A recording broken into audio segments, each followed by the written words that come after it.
കുട്ടനാട്ടിലെ കൈനഗിരിയിലുള്ള ഈ ദൈവാലയം കണ്ടാൽ ഇതിന്റെ ഉള്ളിൽ 250 വർഷത്തിന് മുകളിൽ പഴക്കമുള്ള ഒരു വീട് ഉണ്ടെന്ന് നിങ്ങൾ വിശ്വസിക്കുമോ? ഉള്ളവരെ, ഞാൻ ഫാദർ തോമസ് ഇരുമ്പുകുത്തിയിൽ CMI, വിശുദ്ധനും മനുഷ്യസ്നേഹിയും പ്രഥമ കേരള നവോത്ഥാന നായകനുമായ വിശുദ്ധ കുര്യാക്കോസ് ഏലിയാസ് ചാവറയച്ചന്റെ ജന്മഗ്രഹമാണ് നമ്മളിപ്പോൾ കാണുന്നത്. ഇതൊരു തീർത്ഥാടന കേന്ദ്രമാണ്. ഇതിന്റെ പ്രത്യേകത, ഇതൊരു ദൈവാലയത്തിന്റെ ഉള്ളിലാണ്.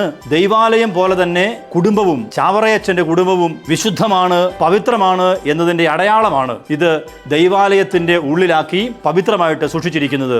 1805 ഫെബ്രുവരി 10 കുര്യാക്കോസ് ഏലിയാസ് അച്ഛൻ ജന്മമെടുക്കുന്നത്. പഴയ കുട്ടനാടൻ ശൈലിയിൽ നിർമ്മിച്ചിരിക്കുന്ന അതിമനോഹരമായ ഒരു ഭവനമാണിത്. ഇതിന് നിലവറയുണ്ട്, ഉള്ളില് പത്തായപ്പുറയുണ്ട്, അതുപോലെ തന്നെ തേങ്ങയും മറ്റു സാധനങ്ങൾ സൂക്ഷിക്കുന്നതിന് വേണ്ടിയുള്ള തട്ടിൻപുറമുണ്ട്. ഉള്ളില് 3 മുറികളുണ്ട്.